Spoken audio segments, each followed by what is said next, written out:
I have sold our house. I cannot give you that money, mother. That evening, the scent of apple pie filled the dining room, but the air was heavy with unspoken tension. Julian was fiddling with his fork, boasting about how his next big venture would finally make him a millionaire. Clara sat in silence, her head bowed, unable to even curl her fingers around her spoon due to the years of labor. Martha glared at her daughter-in-law, pressuring her by saying a sister-in-law should always help family. Suddenly, Henry reached into his jacket pocket and placed two documents in the center of the table. One was a record of Julian's staggering debts, and the other was a signed contract to sell the house. Martha's face turned deathly pale, and Julian's smug smile vanished instantly. Clara held her breath, staring at her husband in disbelief as Henry slowly began to speak. What led Henry to make such a drastic decision? What dark secrets had been hidden within this family for 25 years? Thank you for visiting our channel for these heartfelt stories. Before we begin, please subscribe and like this video, and let us know in the comments where you are listening from so we can send our warmest wishes to you. Now let us begin today's story. Thought the damp, salt-kissed fog of Providence rolled off the Narragansett Bay, weaving through the skeletal elm trees and settling heavily upon the cobblestones of Benefit Street. It was the kind of evening where the air felt thick enough to swallow the light, casting the historic colonial homes into gray, ghostly silhouettes. Inside the Miller residence, a drafty Victorian that had seen better days, the warmth of the kitchen was a deceptive sanctuary. The scent of a freshly baked apple pie, sweet, cinnamon-spiced, and buttery, filled the room, a fragrant mask for the rot of a 25-year-old resentment that was finally reaching its breaking point. Clara Miller stood by the stove, her frame slight and perpetually hunched as if bracing for a blow that never quite landed. She was a woman of 62 who looked 70, her face a map of quiet endurance and faded dreams. As she moved to set the table, she instinctively tucked her hands beneath the rough fabric of her floral apron. Those hands, once capable of coaxing nocturnes from a grand piano, were now a cartography of pain. The knuckles were swollen and angry, the skin etched with deep red fissures from a quarter-century of scalding steam and harsh detergents at the Blue Mist Laundry. Across from her sat Martha Miller, Henry's mother. Martha was a woman carved from granite in old-fashioned entitlement, her silver hair pulled into a bun so tight it seemed to stretch her eyes into a permanent glare. She sat regally at the head of the oak table, her presence commanding the air out of the room. Beside her was Julian, Henry's younger brother. At 45, Julian still possessed the boyish, hollow charm of a man who had never had to pay for his own mistakes. His expensive silk shirt, likely bought with money he didn't earn, looked out of place against the peeling wallpaper of the dining room. "It's a simple request, Henry," Martha said, her voice cutting through the clinking of silverware like a rusted blade. "Julian has a vision this time, a real estate venture in Newport. All he needs is a bridge loan, $50,000. It's a drop in the bucket compared to what you make at the academy." Henry Miller, a man of quiet dignity with graying temples and eyes that usually held the patience of a saint, didn't look up from his plate. He was a high school history teacher, a man who believed in the weight of the past but was currently drowning in the present. He looked at Clara, seeing the way she winced as she tried to grip the water pitcher. "Mother," Henry said softly, his voice trembling with a restraint that felt like a fraying rope. "Julian has had 12 visions in the last decade. Restaurants that never opened, tech firms that didn't have a product, and that boutique hotel that turned out to be a gambling debt." "That was bad luck, Henry. You know that," Julian interjected, flashing a practiced, defensive smile. "This is different. This is Newport. If you believe God still performs miracles, this story will restore your faith. I just need one more push. For the family name." Martha slammed her hand on the table, making the pie tin rattle. "Clara, tell your husband not to be so selfish. You've always been the sensible one. You know we look after our own." Clara didn't look up. She felt the familiar, cold dread pooling in her stomach. "Henry," she whispered, her voice barely audible over the hum of the old refrigerator. "Maybe we can find a way. If it makes things quiet." She was a woman who had bought peace with her own blood and bone for so long, she no longer knew how to value herself. She was ready to accept this as her unchangeable fate. Henry's eyes snapped to his wife's hands. He saw a bead of blood blooming from a crack on her thumb as she squeezed the fabric of her apron. Something in him, a bridge built on decades of silence, finally collapsed. Quiet? Henry asked, his voice dropping to a dangerous, icy register. You want quiet, Mother? I'll give you the truth instead. It's much louder. He reached into the inner pocket of his tweed jacket and pulled out 2 sets of documents bound with heavy clips. He placed them on the table with a thud that seemed to echo through the entire house. The first, Henry said, sliding a paper toward Julian, is a comprehensive record of the debt I've discovered. $150,000. That is the total of the loans Julian has extracted from Clara's secret savings over the last 25 years. Money she earned at the laundry while we were all sleeping. Money meant for her surgery. Money he gambled away. Julian's face went white. Martha's mouth opened, but no sound came out. And the second, Henry continued, his voice rising, is a signed contract with a realtor. This house is sold. The closing is in 30 days. You did what? Martha shrieked, her face turning a mottled purple. This is the Miller house. You can't sell my home. It hasn't been a home for a long time, Mother. It's been a tomb, Henry said. He stood up slowly, his height suddenly imposing. Clara looked at him in total shock, her breath hitching in her chest. Henry, no! Clara stammered, her heart racing. Henry, yes, he roared. In a sudden, violent motion of catharsis, he swept his arm across the table. The plates, the silverware, and the untouched apple pie flew across the room, crashing against the wall and shattering on the floor. The sound was like a gunshot in the small kitchen. Martha and Julian recoiled in horror. Clara stood frozen, her cracked hands pressed to her mouth. Look at her! Henry pointed a shaking finger at Clara. Look at her hands, Julian. Do you see the red? Do you see the scars? She hasn't spoken a word of complaint in months, until one word today changed everything for me. Solace? She was looking for solace, and all you gave her was more weight to carry. He stepped toward his mother, his eyes burning with a fire she had never seen. You think she should help him? You think she should give more? She thought she could silence the truth by suffering in the dark, but I've uncovered the evidence, and I won't let her drown for a son who refuses to swim. This house isn't yours to give away, Martha hissed, though her voice lacked its usual venom. This house, Henry said, leaning down so he was eye to eye with her, is no longer a monument to the Miller name. It is a debt that has been paid in full by the woman you treated like a servant. This house doesn't belong to the Miller bloodline anymore. It belongs to the hands that were ruined to keep it standing. And since those hands can no longer work, I am turning this wooden brick into the freedom she deserves. He turned to Clara, his expression softening into a look of profound, agonizing love. He reached out and gently took her hands, pulling them from her apron despite her attempt to hide them. He kissed the scarred knuckles, his tears falling onto her skin. We are leaving, Clara, he whispered. We are going to Boston. We are going to find a doctor, and we are never coming back to this fog. Clara looked at her husband, then at the shattered remains of the dinner on the floor, and finally at the 2 people who had spent decades consuming her life. For the first time in 25 years, the invisible chains felt light. Julian sat in stunned silence, the paper in front of him a death warrant for his lifestyle. Martha sat frozen, the queen of a castle that had just turned to dust.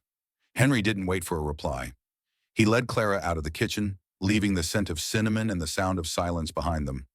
Outside, the fog was still thick, but for Henry and Clara, the air had never felt clearer. The morning after the dinner, the Providence fog had surrendered to a relentless, biting drizzle that soaked through wool coats and chilled the bone. Henry didn't go to the academy. He couldn't. His mind was a storm of the documents he had unearthed, and the ghost of the apple pie splattered against the wall. Instead, he drove toward the industrial edge of the city, a place of red brick warehouses and low-hanging power lines, until he saw the flickering neon sign, Blue Mist Laundry. He parked across the street, his hands gripping the steering wheel. For 25 years, this place had been the silent backdrop of their lives. The reason Clara's hair always smelled faintly of bleach. The reason she was always the first to wake and the last to sleep. He realized with a jolt of shame that he had rarely stepped inside. It was Clara's world, a world he had allowed her to occupy alone because it was easier than asking how much it hurt. Henry stepped out of the car and pushed through the heavy glass door. The heat hit him like a physical blow. It was an oppressive, humid wall of air, saturated with the cloying scent of industrial starch and the metallic tang of overheated steam. The roar of the massive, drum-like washing machines made the floorboards vibrate beneath his feet. Through a thick veil of swirling white vapor, he saw her. Clara was standing behind a long, stainless steel pressing station. She looked impossibly small against the backdrop of the towering machines. She was wrestling with a mountain of heavy linens, thick, white tablecloths from the upscale restaurants on Federal Hill. Her movements were jerky, labored. She had to use her entire body weight to pull down the heavy arm of the industrial press, her feet slipping slightly on the wet floor tiles. Henry stood frozen near the entrance, hidden by a stack of plastic-wrapped uniforms. He watched her for a long time, and as he watched, the present began to blur into a painful, sharp-edged memory. 25 years ago, in a sun-drenched apartment near Brown University, those same hands had been light. He remembered Clara sitting at her mahogany upright piano, her fingers dancing across the keys with the grace of a bird in flight. She had been a rising star at the conservatory, her music full of hope and a lyrical, mythological quality that made Henry feel as though he were living in a timeless tale. But then Julian's first disaster had struck, a failed investment that threatened Martha's home and his own future. Clara had closed the piano lid that night and never truly opened it again. She had traded the ivory keys for the silver handles of the blue mist, telling Henry it was just, for a little while, to help the family. That little while had become a life sentence. "Morning, Henry. You lost?" Henry jumped. Standing beside him was Silas, a man who looked like he had been forged from iron and ash. Silas was the owner of the Blue Mist, a man in his late 60s with a permanent scowl and a cigarette tucked behind his ear. Despite his gruff exterior, he was the only person who saw Clara's daily struggle. I came to see her," Henry managed to say. Silas grunted, crossing his massive arms. "She's been here since 5. One of the boilers is acting up, so the heat's worse than usual today. I told her to take a break, but you know your wife. She says she's got obligations. Though why a woman with hands like hers is still pushing a press, I'll never know." "What do you mean, Silas?" Silas looked at Henry with a mixture of pity and irritation. "Look at the way she's holding that handle, Henry. She can't even close her fist anymore. She's been working through a flare-up for 3 weeks. I've seen her icing them in the break room with frozen peas just to get through the afternoon shift." Henry felt a wave of nausea. He looked back at Clara. She was currently reaching for a fresh load of wet laundry. As she lifted the heavy bin, he saw her face contort. Her knuckles were stark white against her beet-red, scalded skin. The chemicals in the air seemed to be thickening, turning the vapor into a choking fog. At that moment, a new figure emerged from the back office. Vera, a younger woman with tired eyes and a sharp tongue who worked the intake counter. Vera was the neighborhood gossip, but she held a fierce, protective streak for Clara. "Henry Miller, about time you showed your face here," Vera shouted over the noise of the dryers. "Maybe you can convince her to stop. She's been swaying like a leaf in the wind all morning. We tried to give her water, but she just keeps saying she needs the overtime." Henry started to walk toward Clara, but he was stopped by a sudden, terrifying change in the rhythm of the room. Clara had reached for the steam lever, but her hand didn't quite make it. She missed the handle, her fingers sliding uselessly off the metal. Her knees buckled. "Clara!" Henry screamed. He bolted toward the station, dodging a moving cart of linens. Clara collapsed slowly, like a marionette with its strings cut. She hit the floor just as a jet of stray steam hissed from a nearby pipe, shrouding her in a white cloud. Henry slid onto the wet tiles, scooping her into his arms. Her skin was burning to the touch, not from a fever, but from the relentless heat of the shop. He looked down at her hands, which were now resting limp against his chest. They were terrifyingly red, the skin stretched tight over the swollen joints, smelling of lye and hot metal. Her eyes fluttered, partially opening, though they remained glazed and unfocused. She didn't seem to see him, or perhaps she saw him through the lens of 25 years ago. "Henry?" she whispered, her voice a dry rasp. "I'm here, Clara. I've got you. We're leaving." She tried to push him away feebly, her mind still trapped in the cycle of sacrifice. Her lips moved, forming words that broke Henry's heart more than any scream could have. "Don't, don't tell Mother," she mambled, her head lolling against his shoulder. "Don't tell her I'm tired. Julian. Julian needs the money for his shop. I can finish the tablecloths." "No more, Clara. No more," Henry sobbed, pulling her closer. Silas and Vera hovered nearby, Silas already on his phone calling for an ambulance. The other workers had stopped their machines, and for the first time in decades, the blue mist grew quiet. In that silence, the only sound was the drip of condensation from the ceiling and Henry's ragged breathing. He looked around at the rusted machines, the stained walls, and the piles of other people's clothes. This was the temple where his wife had been sacrificed, bit by bit, for a brother who was a ghost and a mother who was a tyrant. He felt a cold, sharp clarity settle over him. He lifted her entirely, her small frame feeling weightless in his arms. He didn't wait for the ambulance. He carried her past Silas, past the intake counter, and out into the cold, gray drizzle of Providence. The rain hit their faces, a shocking contrast to the suffocating heat of the laundry. Clara shivered, her eyes closing again, her red, damaged hands finally still. As he tucked her into the car, Henry looked back at the blue mist one last time. He wasn't just taking his wife home. He was declaring a final, irreversible war on the life they had lived. The house felt like a hollow rib cage, creaking under the weight of a silence that was far more deafening than the screaming match of the previous night. Clara was upstairs, finally drifting into a heavy, medicinal sleep in their bedroom. Henry had watched the doctor examine her, a kind man named Dr. Aries who had looked at Clara's hands and then at Henry with a silent, devastating judgment that said more than any medical report ever could. "She needs absolute rest, Henry," Dr. Aries had said, his voice grave. "But more than that, she needs to stop whatever has been eroding her. Bodies don't break like this by accident." Unable to sit still, Henry found himself drawn to the basement. It was a place he usually avoided. A damp, low-ceilinged cavern filled with the ghosts of Martha's furniture and Julian's discarded projects. He told himself he was looking for the old humidifier to help Clara's breathing, but as he moved through the shadows of the Providence Victorian, he felt a strange magnetic pull toward the far corner, behind the rusted furnace. There, tucked beneath a stack of moth-eaten moving blankets, sat a small cedar box. It was weathered, its brass latch tarnished to a dull brown, but it was clean, as if someone had spent years lovingly wiping the dust from its surface while the rest of the world rotted around it.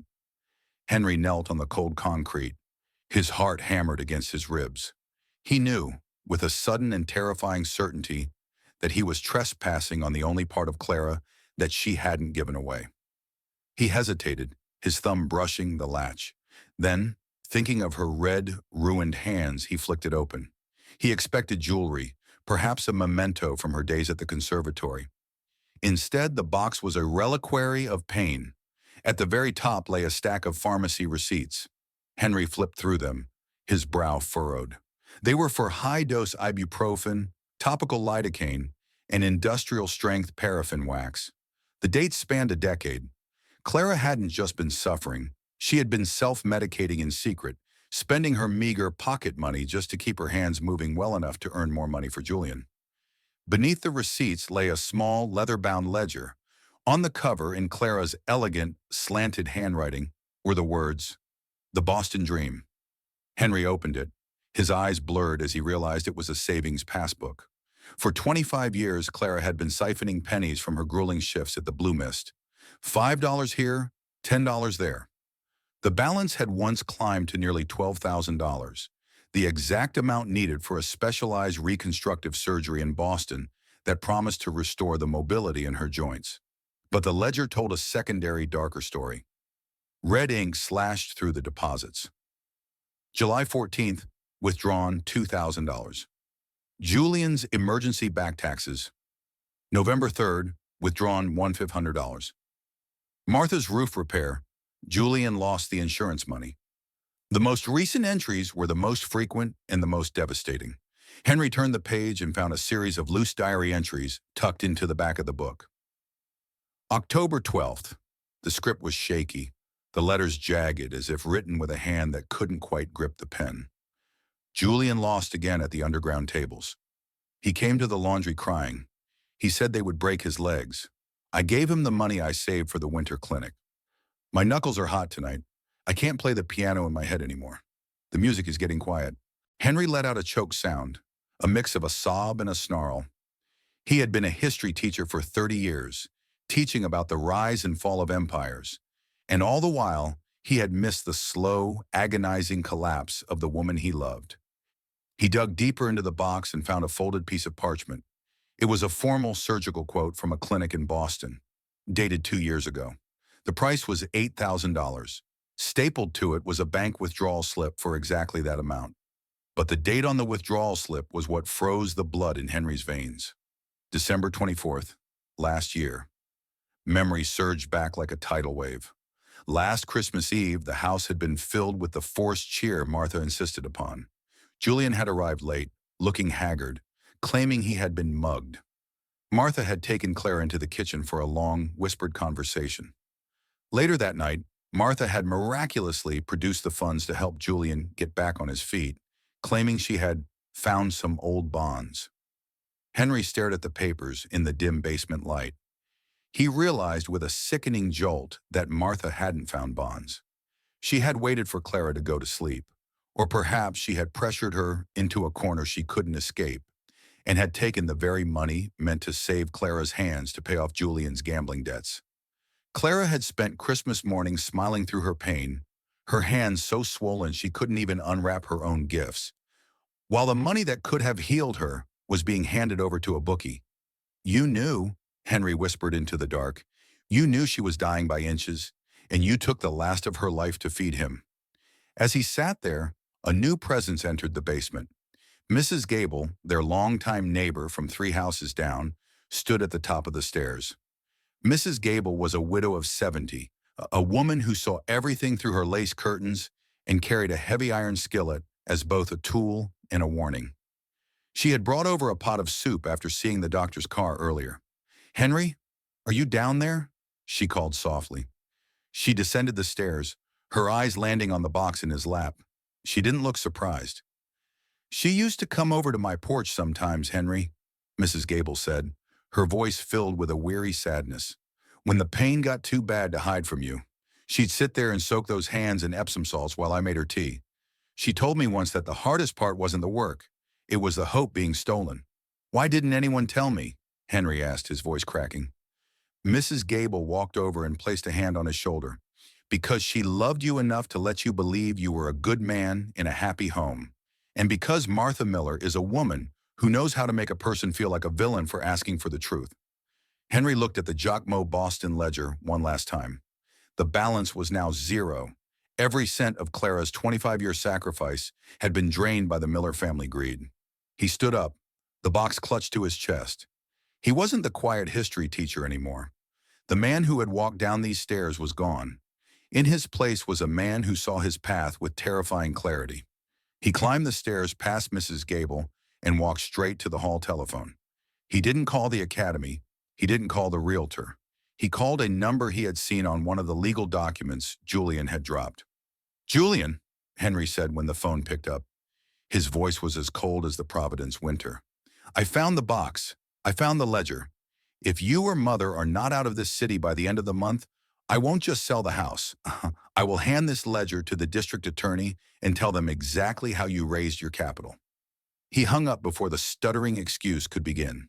He walked back to the bedroom where Clara was sleeping, her bandaged hands resting on the quilt. He sat beside her and waited for the sun to rise over the Rhode Island coast, knowing that the Boston dream wasn't dead. He would bring it back, even if he had to burn everything else to the ground to do it. The Providence sky had turned a bruised, sickly purple by late afternoon, as if the heavens themselves were reflecting the swelling inflammation in Clara's joints. Then the clouds finally broke. A cold, lashing rain began to hammer against the Victorian windows, turning the historic streets into a blurred watercolor of gray and slate. Inside the house, the atmosphere was even more turbulent. Henry had stepped out to the local pharmacy to fulfill the new prescriptions Dr. Eris had ordered. He had left Clara resting on the sofa, her hands wrapped in warm compresses. But the peace was short-lived. The heavy brass knocker on the front door began to strike with a rhythmic, violent urgency that sounded like an executioner's drum. Clara, her heart fluttering like a trapped bird, struggled to her feet. Every movement was a negotiation with pain. By the time she reached the foyer, the door had already burst open. Martha Miller surged in, her umbrella dripping icy water onto the hardwood floor like a trail of venom. Behind her skulked Julian, his collar turned up, his eyes darting around the house as if calculating the scrap value of the furniture. "Where is he?" Martha hissed, her voice vibrating with a terrifying cold fury. "Where is my son, Clara? Where is the man you've poisoned with your lies?" Clara retreated into the living room, her bandaged hands held instinctively against her chest. "Henry is at the pharmacy, Mother Miller. He'll be back soon. Please sit down, you're soaked." "Don't you mother me!" Martha shrieked, stepping into the center of the room. "I know what you did. You whispered in his ear, didn't you? You told him you were tired. You showed him your little wounds, all to trick him into selling my family's legacy. You want to take this house, the house where my husband breathed his last, and turn it into cash for your own selfish whims." Julian stepped forward, playing the role of the aggrieved victim. "Clara, how could you? I was so close to that Newport deal. If Henry sells this place, I lose everything. Do you really want to be the reason your own family ends up on the street?" "I never asked him to sell," Clara whispered, her voice cracking. I only wanted to stop hurting." "Liars always say that," Martha snapped. She reached into her leather handbag and pulled out a legal-sized document. "If you have a shred of decency left, you'll fix this." Julian had his lawyer draw this up this morning. It's a formal renunciation of any claim to the Miller estate and a statement that you coerced Henry into the sale while he was under emotional duress. Sign it. Sign it, and maybe I'll let you stay in the guest house when Julian buys it back." Clara looked at the paper. The words blurred before her eyes. The 25 years of GD techniques, the guilt, the manipulation, the silent voice of her own self-worth, bore down on her like the crushing weight of a landslide. She felt the justice and redemption hook pull at her soul. She wanted peace, even if it was a false one bought with her own total erasure. "If I sign this," Clara mumbled, her spirit breaking, "will the fighting stop? Will Julian be okay?" "Yes, Clara," Julian said, his voice dropping into a smooth, oily tone. "Everything will go back to the way it was. You'll be taken care of. Just sign." He handed her a heavy fountain pen. Clara's fingers, swollen and stiff, could barely wrap around the barrel. She moved toward the coffee table, her hand trembling so violently the pen scratched aimlessly at the air. Outside, the rain intensified, drenching a figure standing on the sidewalk. Officer Miller, no relation, but a longtime neighborhood patrolman, had paused his cruiser when he saw Martha's aggressive entry. Officer Miller was a burly man with a salt and pepper mustache and a reputation for knowing exactly whose dog was barking and whose marriage was fraying. He stood by the gate, his hand on his radio, debating whether to intervene in what looked like a domestic assault. He was about to call for backup when a familiar dark sedan tore around the corner, hydroplaning slightly before slamming to a halt. Henry Miller didn't wait to turn off the headlights. He vaulted from the car, his eyes fixed on the shadows moving behind his living room curtains. Inside, Clara had just touched the nib of the pen to the signature line. "Don't you dare!" The front door didn't just open. It crashed against the stopper with a force that rattled the chandelier. Henry stood in the doorway, drenched, his breath coming in jagged heaves. He looked like a man possessed, a mythological hero returning to find his hearth defiled. "Henry!" Martha cried, trying to regain her composure. "Thank God you're here." Clara was just about to do the right thing. Henry didn't say a word. He strode across the room, the water from his coat spraying the rug. He snatched the document from the table before Clara's trembling hand could leave a mark. He looked at the legal jargon, the coercion clauses, the renunciation of a woman who had given her marrow to this family. His eyes were no longer those of a weary teacher. They were filled with a red fire and absolute incandescent clarity. "Henry, please," Julian started. It's just a formality to protect the rip. The sound of the thick parchment tearing was as loud as a gunshot in the silent room. Henry didn't just tear it once. He shredded it into a dozen pieces, his face a mask of cold, righteous fury. He threw the scraps into the air, letting them flutter down like gray snow onto Julian's expensive shoes.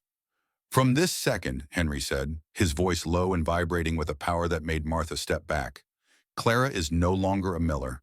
She is not a bank. She is not a servant. And she is certainly not a slave to the hollow, pathetic failures of a man who hasn't worked a day in his life." He turned to his mother. "You came into my home to bully a woman who can't even hold a pen because she was too busy paying for your son's sins. You want to talk about motherhood? A mother protects. You're a predator." "How dare you?" Martha gasped. "I'll tell you what I'm daring," Henry roared, stepping toward Julian. "I didn't just find the cedar box, Julian. I found the bank records. I found the forged signatures you used on Clara's accounts 3 years ago when she was too sick to go to the bank herself. That isn't family business. That is felony fraud." Julian's face went from pale to a ghostly translucent white. "I have already spoken to a colleague at the district attorney's office," Henry continued, his eyes locked on his brother. "The house is sold. The money is going into a trust for Clara's surgery and our future. If you or mother ever set foot on this property again, or so much as whisper Clara's name, I will hand over the ledger, the forged slips, and the pharmacy records to the police. I will see you in a jumpsuit, Julian. I swear it on the life you stole from her." Martha looked at her son, then at the shredded paper on the floor. For the first time in her life, she saw that the silent voice she had suppressed had found its champion. She saw that the unlikely hero wasn't her favored son, but the one she had underestimated. "Julian," Martha whispered, her voice finally breaking, "we're leaving." She didn't look at Clara. She didn't look at Henry. She grabbed Julian's arm and dragged him toward the door. As they stepped out into the pouring rain, they passed Officer Miller, who was still standing by the gate. He gave Henry a sharp, knowing nod before returning to his cruiser. The house grew quiet, save for the rhythm of the rain on the roof. Henry turned to Clara. She was still sitting on the sofa, her face buried in her bandaged hands, her shoulders shaking with silent, heaving sobs. Henry knelt before her, just as he had in the basement. He didn't say anything at first. He simply took her wrists, carefully so as not to hurt her, and pulled her hands away from her face. "It's over, Clara," he whispered. "The war is over." Clara looked at him, her eyes red and streaming with tears. "You say it," she breathed. "You really say it." "I should have done it 20 years ago," Henry said, his voice thick with emotion. He pulled her into his arms, holding her, as the Providence storm raged outside, knowing that for the first time in a quarter-century, the air inside was finally clean. The drive from Providence to the outskirts of Boston was a quiet migration of souls.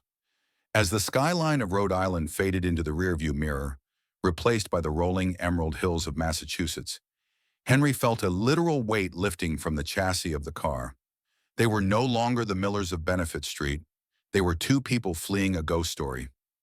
Henry had rented a small, shingled cottage in a quiet town called Brookline, a place where the air smelled of salt marshes and ancient oak trees, far removed from the sulfurous steam of the Blue Mist Laundry. Clara sat in the passenger seat, her hands resting on a velvet pillow Henry had bought for the journey. She stared out at the passing trees with wide, unblinking eyes. For 25 years, her world had been 3 rooms and a basement, or the humid cage of the laundry. The vastness of the open road seemed to frighten her.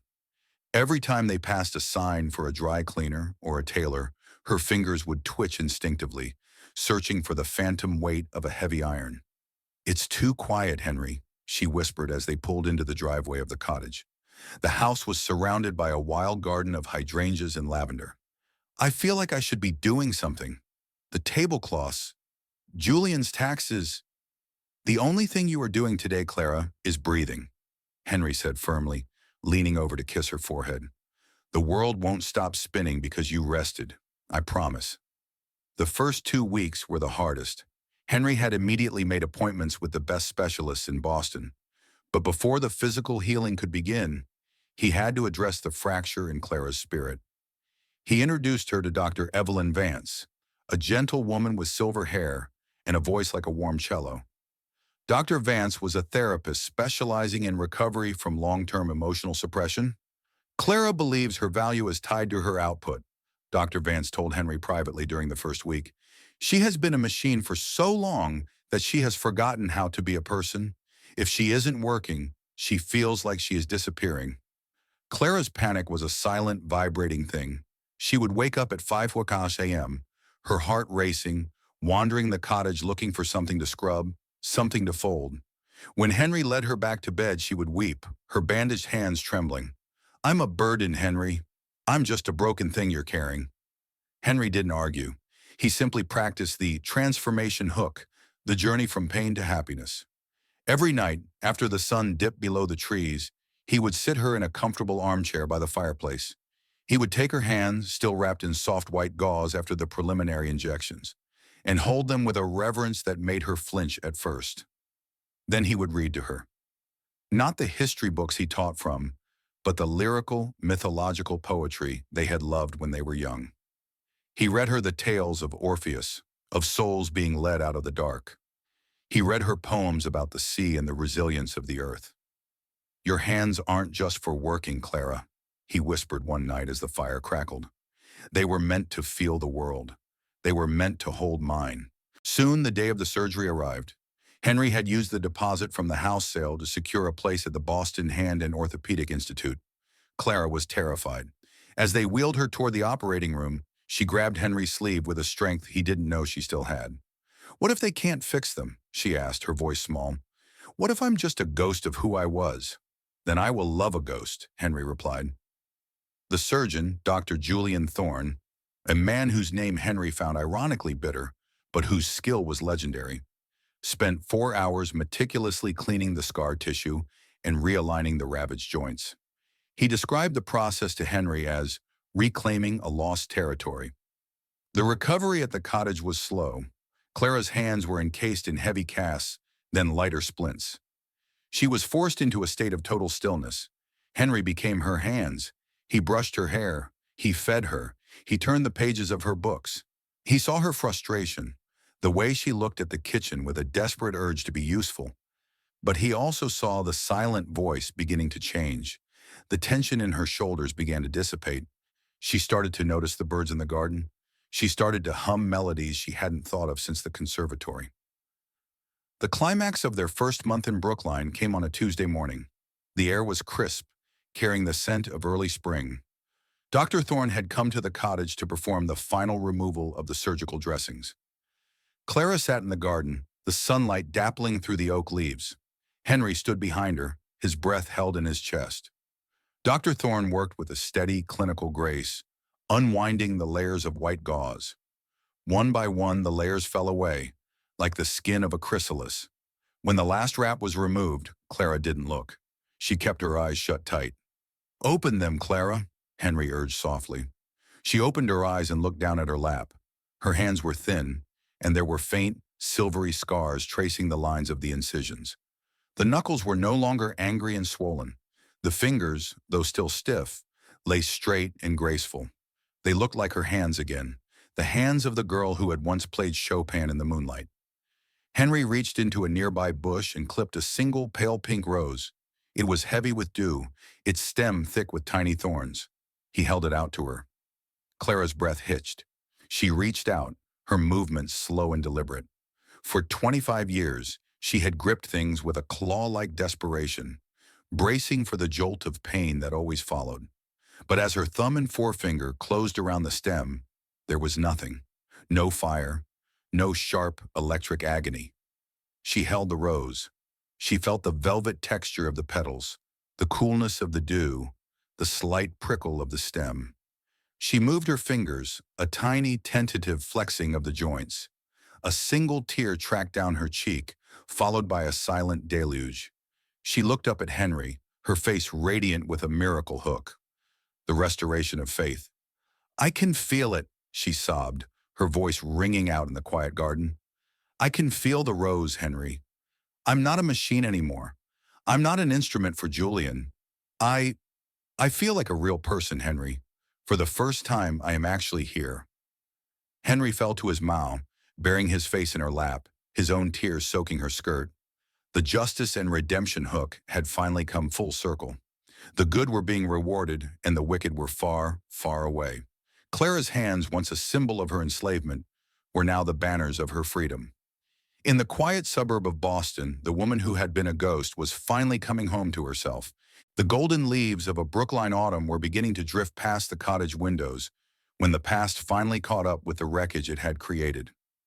Henry was in the small kitchen, carefully preparing a ginger tea for Clara, when his phone vibrated against the granite counter. It was a call from Providence. Not from the house on Benefit Street, but from the office of a Detective Vance, a man with a voice like gravel and the directness of a sledgehammer. Julian had been arrested. It wasn't just the gambling debts this time. In his desperate scramble to cover his tracks, he had attempted to forge a series of property deeds in Newport, hoping to flip land he didn't own. The vision he had pitched at that fateful dinner had been a house of cards built on criminal desperation. He tried to pin it on his mother, Detective Vance informed Henry. He claimed the old woman was the one who signed the documents. When that didn't work, he turned on her. The landlord says he threw her out of the small apartment they were renting. He left her on the sidewalk with a single suitcase. Henry hung up the phone, his face a mask of cold, hard stone. He felt a surge of justice and redemption. The wicked were finally facing the punishment they had so long evaded. Julian was behind bars, and Martha Miller, the woman who had ruled her kingdom with a rod of iron, was now a peasant in the ruins. "Let her stay there," Henry whispered to the empty kitchen. "Let her feel the cold she forced on Clara for 25 years. He had every intention of letting the silence of Providence swallow his mother. He had warned them. He had drawn the line in the rain.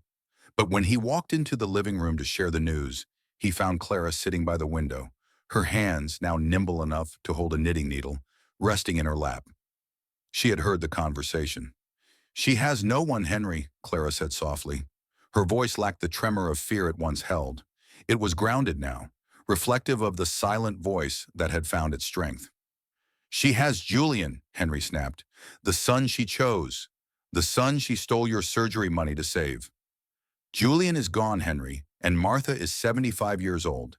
She is a woman who believed God still performs miracles, but she was looking for them in the wrong child," Clara replied, her eyes distant, reflecting a call to faith that transcended bitterness. Henry stared at his wife. He looked at the faint, silvery scars on her knuckles, the marks of a transformation that had cost her everything. "Clara, after what she did, after the blue mist, after the cedar box, how can you even suggest we help her? Because if we leave her on that sidewalk, Henry, then we are the people they wanted us to be," Clara said, rising from her chair with a new quiet grace. "I don't want their money. I don't want this house's ghost. But I won't have her blood on my hands, not now that these hands can finally feel again." It was Clara who led the way. She insisted they use a portion of the remaining funds from the sale of their Providence home to secure a place for Martha. They found the Willows, an upscale assisted living community in the quiet woods of Rhode Island, far enough from Julian's shadow, but close enough to be a sanctuary. It was a healing journey that Henry hadn't anticipated. The day they went to move Martha into the Willows was gray and somber. They found her in a cramped, drafty room at a temporary shelter. The once regal Martha Miller looked like a shattered porcelain doll. Her silver hair was disheveled, and her eyes, once so sharp, were clouded with a mixture of terror and shame. Julian had not only taken her money, he had taken her dignity. She didn't speak as Henry loaded her suitcase into the car. She sat in the back seat, staring at the floorboards, a fallen queen in a tweed coat that had seen better days. A week later, Clara told Henry she needed to go back. She needed to see Martha alone. Henry drove her to the Willows but stayed in the car, his own heart still too hardened to face the woman who had nearly destroyed his life.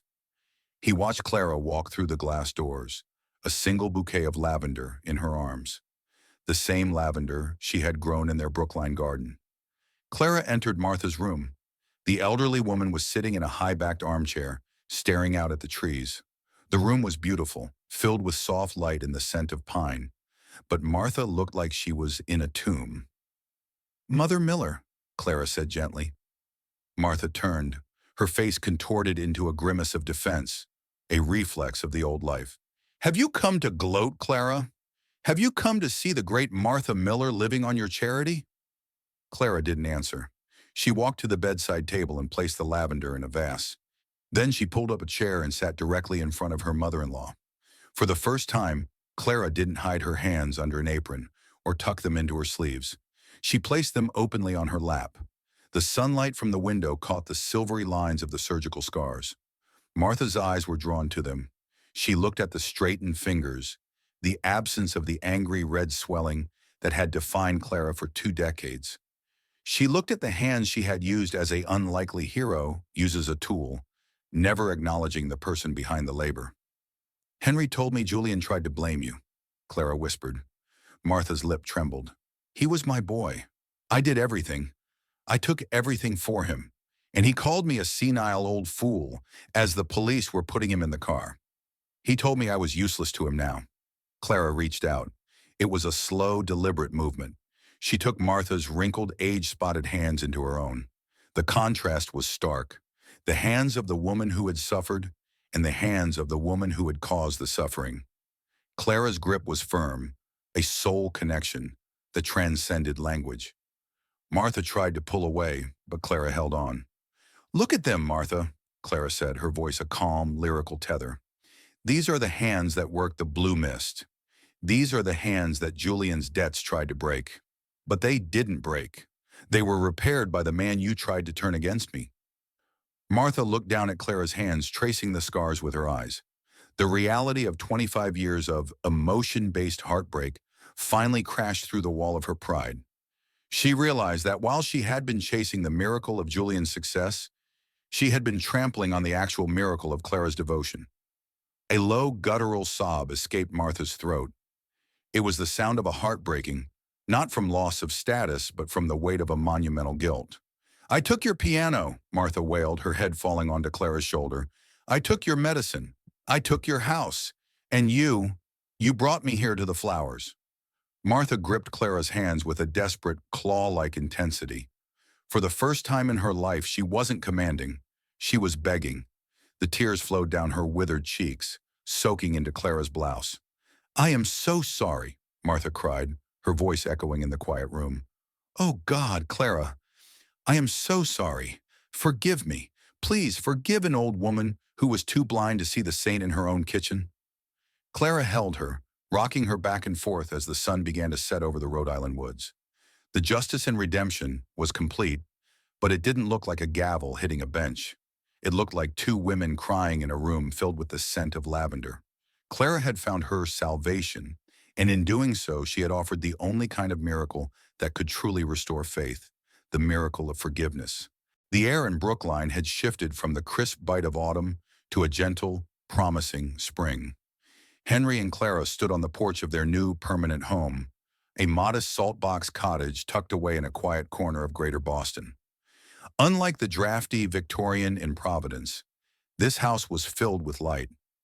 But the true miracle was the backyard, a sprawling, fragrant garden dominated by rows of purple lavender that Clara had insisted on planting the moment the frost broke.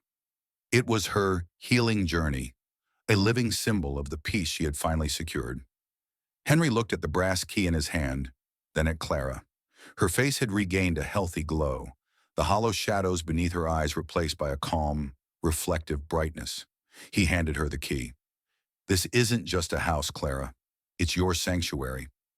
Henry had returned to his roots as well. No longer burdened by the crushing debts of his brother, he had accepted a position as a music instructor at a prestigious local community center.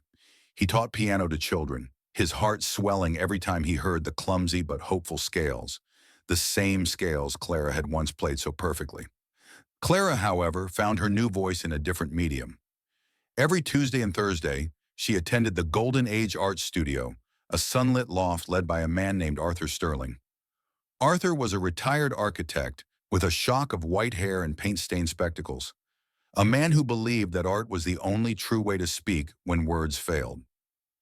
Don't paint what you see, Clara, Arthur would say, his voice a gravelly whisper. Paint what those hands remember. paint the fire, and the ice. While Henry and Clara built their new life, the echoes of the past were being reshaped by the hammer of justice. Julian, stripped of his silk shirts and his mother's protection, was serving his sentence through a rigorous community labor program in Providence. Under the watchful eye of a no-nonsense supervisor named Sergeant Briggs, a woman who saw through every excuse Julian tried to weave, the man who had never lifted a finger was forced to clean city parks and repair dilapidated community centers. Cut off from every cent of Henry's income, Julian lived in a halfway house. For the first time in 45 years, he felt the ache in his muscles that comes from a day of honest toil.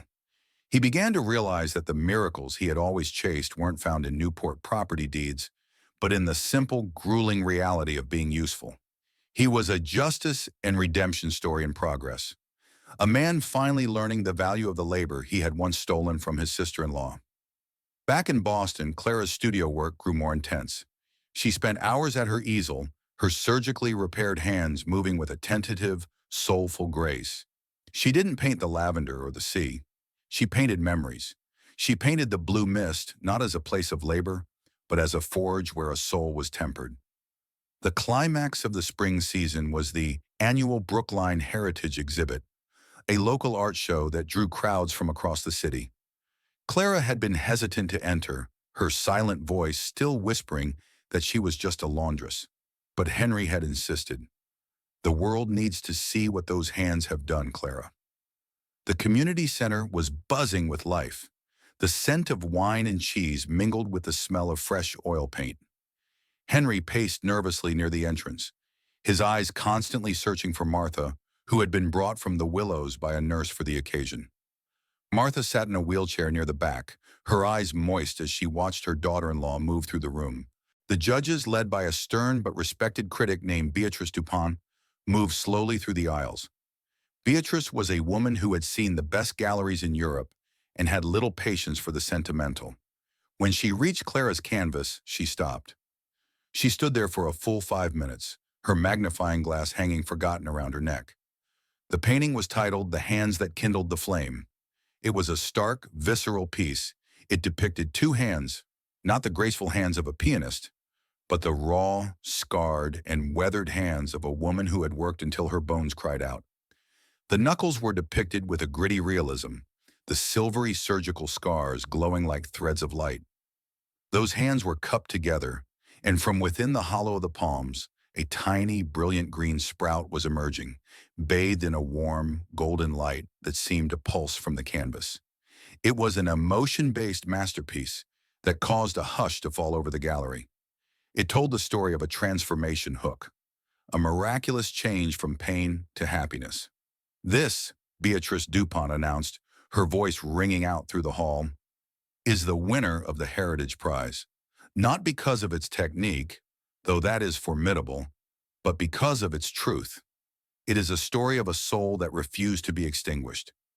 The applause was a sudden, roaring tide. Henry pushed through the crowd, his eyes blurring with tears, and caught Clara as she nearly stumbled in shock. She looked at the blue ribbon being pinned to her frame, then at her own hands. They were the hands in the painting. They were the hands that had been muck-not ruined, but now they were the hands that had created beauty. Clara turned toward the back of the room. Her eyes met Martha's. The old woman was nodding, her lips moving in a silent "Amen," a call to faith that finally acknowledged the miracle standing before her. Clara looked at Henry, her voice a lyrical whisper that carried the weight of 25 years of survival. "I'm not just a person anymore, Henry. I'm a witness.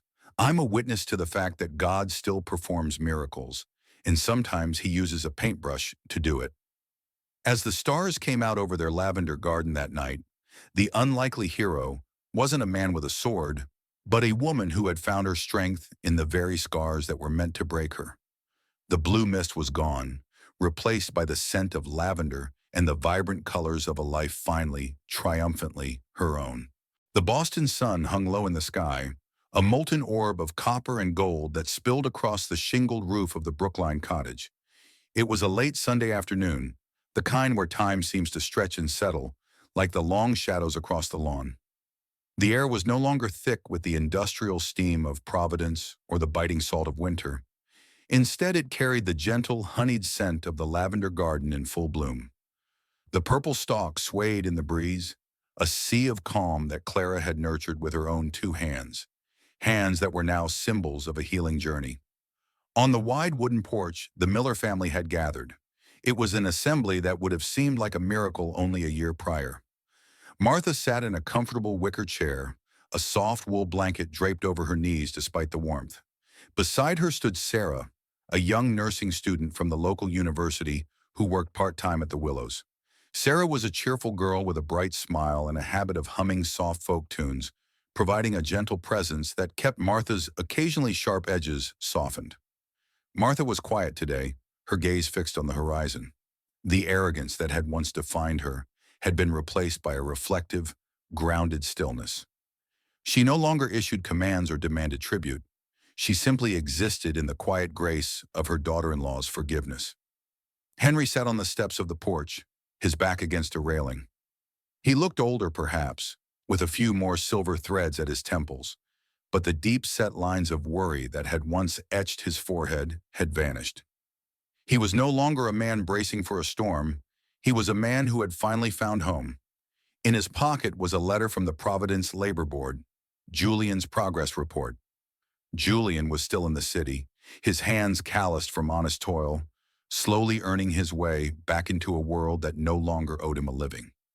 He wasn't here today, for he still had many miles to walk on his path of justice and redemption.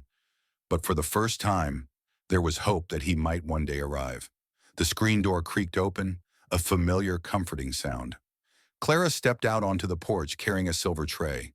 She moved with a lightness that made Henry's heart swell, a transformation from the hunched, weary woman who once hid in the shadows of a laundry room. She wore a simple linen dress the color of the sky, and her hair, once tied back in a utilitarian knot, now fell in soft waves around her face. Henry watched her, his eyes tracing every movement. He remembered the blue mist, the smell of lye, and the terrifying moment she had collapsed in the steam. He remembered the cedar box and the heartbreak of discovered betrayals. But as he looked at her now, those memories felt like a story from a different life, a myth told to remind them of the dark before the dawn. Clara reached Henry and paused. With a steady, graceful motion, she set the tray on the low table. Her hands, the focus of so much pain and prayer, were no longer instruments of labor for a selfish cause. The silvery scars remained, thin lines of history written on her skin, but the swelling was gone, and the mobility was total. She was no longer a machine. She was a creator. She picked up a steaming cup of Earl Grey tea. Henry noticed how her fingers curled naturally around the delicate porcelain, her grip firm yet gentle. She didn't flinch. She didn't hesitate. She wasn't serving out of a sense of enslavement or fear. She was giving out of love. "For you, Henry," she said, her voice a lyrical melody that harmonized with the rustle of the leaves. As he took the cup, their fingers brushed. Henry felt the warmth of her skin, a soul connection that transcended the decades of silence they had once endured. He looked up at her and saw her smiling, a radiant, unburdened smile that reached her eyes. "The garden looks beautiful today, Clara," Henry remarked, taking a sip of the tea. "It feels like it's finally breathing," Clara replied, sitting beside him on the steps. She looked out at the lavender, then at Martha, who gave her a small, shaky nod of appreciation. The cycle of the wickedness being punished and the good being rewarded had reached its quiet conclusion. For a long time they sat in silence. It was a silence they had earned, not the heavy, suffocating silence of repressed truths, but a peaceful, reflective quiet. The only sounds were the distant chirp of a robin and the soft sigh of the wind through the elm trees. The silent voice of their love had finally found its perfect expression in this shared peace. Clara reached out and took Henry's hand in hers. She didn't hide them under an apron today. She placed her hand over his, weaving her fingers through his calloused ones. Henry looked down at their joined hands, the hands he had fought for, the hands he had saved from the blue mist and the greed of his own blood. Clara's grip tightened slightly, a gesture of profound strength. She leaned her head against his shoulder, her gaze fixed on the fading light of the Boston skyline. "Henry," she whispered. "Yes, Clara?" I sat in the studio today before you came home, she began, her voice soft but clear. I looked at the hands that kindled the flame painting, and I realized something. She lifted their joined hands into the warm light of the setting sun. The silvery scars on her knuckles caught the light, looking like threads of shimmering silk. For 25 years, I thought love was about how much I could give away, she said, her eyes moist with a deep emotional connection. I thought it was about how much of myself I could burn to keep everyone else warm. I thought the pain was the price of belonging. She turned to him, her face a portrait of the miracle that faith and love had performed. Thank you, Henry, she said, her voice breaking with a modern tenderness. Thank you for saving my hands. Not just so I could paint, and not just so I could be free of the heat, but to let me know that love is a healing journey, not a conquest. You taught me that true love is about restoration, not possession. It isn't about what we take from each other, but what we protect in each other. Henry couldn't find words. He simply pulled her closer, his heart too full for the history books he used to teach. He realized that as an unlikely hero, he hadn't just saved his wife. He had saved himself from a life of complicity. Up on the porch, Martha closed her eyes, a look of genuine peace on her face. Sarah the nurse began to hum a soft lullaby, the notes floating on the evening air. As the sun finally dipped below the horizon, leaving a trail of violet and indigo across the sky, the Millers sat in the gathering twilight. The road had been long, and the fog of Providence had been thick. But here, in the lavender-scented air of Boston, they had finally found the light. It was a timeless myth of love and loss, ending not in tragedy, but in the enduring strength of a bond that had been tested in the fire and emerged as pure as gold. The story of Henry and Clara reminds us that love is not measured by how much we can endure in silence, but by how fiercely we protect the dignity and peace of those we cherish. True sacrifice should never be a tool for exploitation, and real family is built on mutual restoration, not a one-sided taking. In our daily lives, let us remember to look at the hands of those who serve us, our spouses, our parents, our friends, and recognize the silent stories of labor written upon them. May we find the courage to speak up when we see injustice, and may we have the grace to believe that it is never too late for a miracle or a fresh start. If this story touched your heart today, please like and share it with someone who might need to hear this message of hope. Comment below with your own thoughts or experiences, and subscribe to Ki Gia Din to join our community of continuous learning and heartfelt storytelling. Dear Heavenly Father, we thank you for the reminder that you are a God of miracles and that your love is a healing balm for the weary soul. We ask for your special blessing upon every viewer watching this today.